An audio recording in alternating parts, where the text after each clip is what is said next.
Olá pessoal, tudo bem? Eu sou a professora Luciana Cardoso e estou de volta para falar um pouco com vocês sobre ciência, senso comum e pesquisa. Mas afinal, o que é ciência? A ciência pode ser considerada um meio ou maneira de pensar o mundo dos fatos e dos aspectos que podem ser conhecidos pela humanidade. É a busca da verdade de forma sistematizada. A ciência é uma das formas de se conhecer o mundo. Além dela, pode-se conhecer o mundo através do mito ou do senso comum também. Vejamos então a diferença entre eles. Mito é uma das primeiras formas de conhecer o mundo que surgiu. Tem por objetivo acomodar os seres humanos em um mundo que não consegue controlar. A característica principal que define o mito como tal é o seu caráter dogmático. Ele não precisa ser provado, não pode ser contestado e para se crer nele, basta acreditar ou não. Senso comum é o nosso conhecimento cotidiano, simples e sem grandes reflexões. Geralmente reproduz preconceitos e ideias sobre as quais não nos preocupamos em refletir. Um dos grandes desafios para nós é desenvolver o bom senso, ou seja, mesmo sem sermos cientistas ou filósofos, entender o mundo criticamente e refletir sobre os nossos valores. Conhecimento científico, por sua vez, o conhecimento científico só é considerado verdadeiro aquilo que tem resultados práticos e que seja aplicável a partir da experiência, ou seja, conhecimento pragmático. Vejamos então a diferença entre eles nessa tabela. Enquanto no senso comum nós temos aí um conhecimento dogmático, como nós falamos, ou seja, baseado nas crenças, nos conhecimentos passados de geração em geração, no conhecimento científico, ou seja, na ciência, nós temos um conhecimento pragmático, ou seja, só é verdade aquilo que pode ser comprovado. No senso comum, nós temos aí a aquisição que pode ser feita ao acaso, enquanto que no conhecimento científico ele é adquirido por experimentos sistematizados, que são aí então obrigatoriamente comprovados. O senso comum é subjetivo, tem-se então uma intuição sobre aquilo e, a partir do nosso senso comum, julga-se algo como positivo, negativo, enfim. Enquanto que no conhecimento científico, isso é obrigatoriamente objetivo. Não há subjetividades, não pode haver interferência do eu. No senso comum, o conhecimento é imediato, obtido por meio da simples observação ou fazendo testes em casa, pertencentes ao campo do senso comum realmente. Enquanto que o conhecimento científico é baseado na observação, na identificação de um problema, no planejamento, no método, nas hipóteses, na verificação de resultados e na elevação da teoria. Podemos dizer, como exemplo, que um senso comum é que tomar leite, por exemplo, e chupar manga faz mal para a saúde, mas a gente não sabe explicar por que faz mal, qual é o mal que causa, dentre outras coisas. E o conhecimento científico é aquele conhecimento que é comprovado cientificamente através de experiências sistematizadas. Esses experimentos eles podem ser replicados mais de uma vez, que sempre a gente vai ter então o mesmo resultado. E a pesquisa? Como podemos defini-la?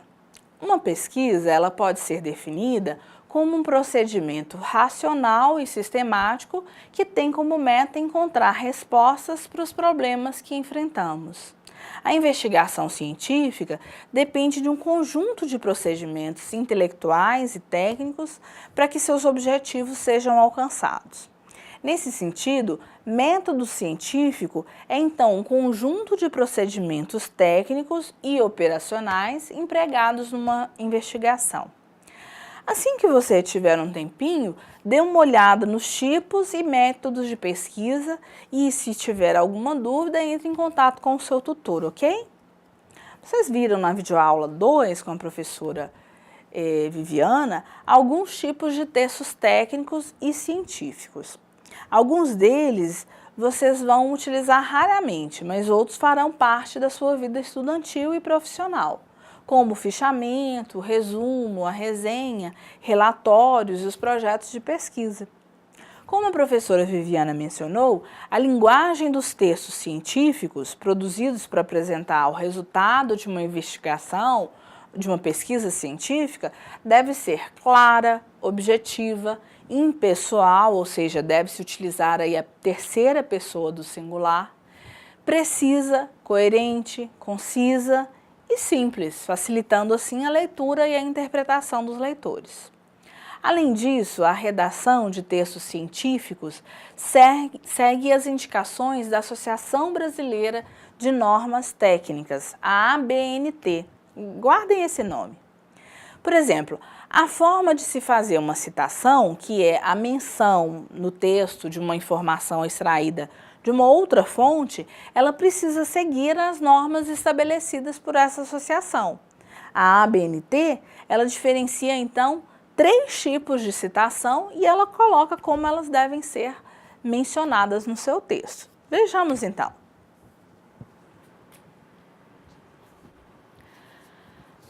A citação direta ou textual, transcrição.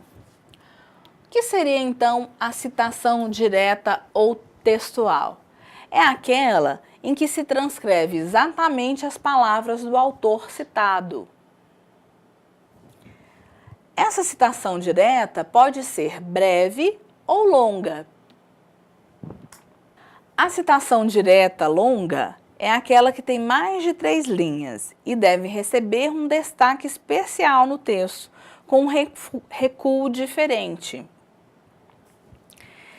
Não deve ter aspas e a fonte deve ser menor. Geralmente, usa-se aí o tamanho 10 e o espaçamento simples entre linhas.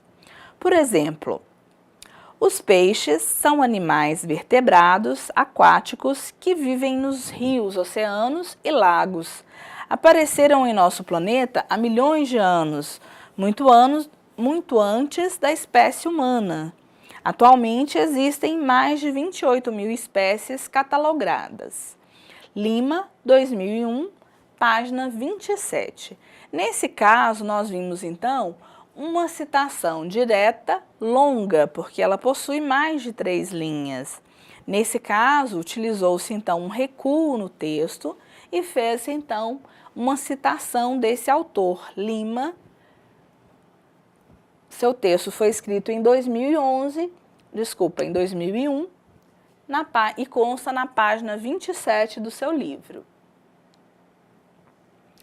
Citação indireta ou livre. A citação indireta ou livre é aquela na qual expressamos o pensamento de outra pessoa contido num parágrafo no texto com nossas próprias palavras, ou seja, é quando fazemos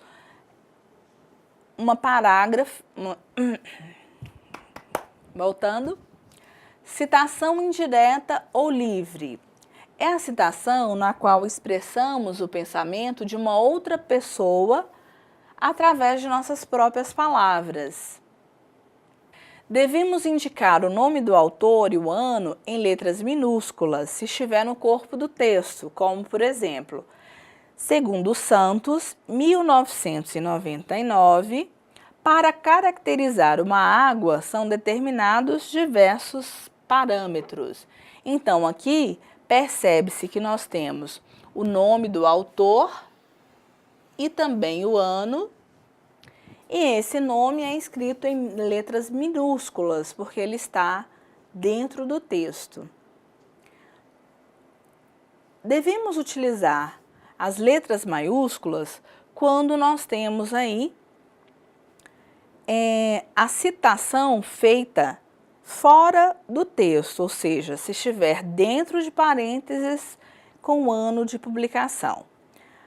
Vejamos um outro exemplo então. Para caracterizar uma água, são determinados diversos parâmetros. Então aqui nós fizemos uma citação indireta ou livre, e nessa citação nós utilizamos nossas próprias palavras. Como essa citação, o nome do autor foi citado entre parênteses, não consta no texto, nós fizemos então a citação através de letras maiúsculas. Temos também a citação de citação. Consiste na citação de alguma passagem que já foi citada em outra obra. Deve-se, nesse caso, então, indicar o sobrenome do autor da passagem, seguido de apud, que significa conforme, segundo ou de acordo com, e o sobrenome do autor que fez a citação. E nesse caso, então, teremos a seguinte estrutura. Segundo Fontana, citado por Oliveira, 2005, página 34, os répteis estão no período reprodutivo. Ou seja, nesse caso, nós fizemos uma citação de citação.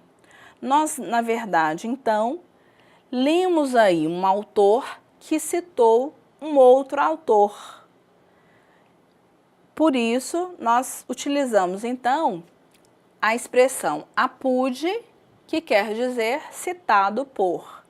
Então, voltando, segundo Fontana, citado por Oliveira, apud Oliveira, 2005, página 34, os répteis estão no período reprodutivo.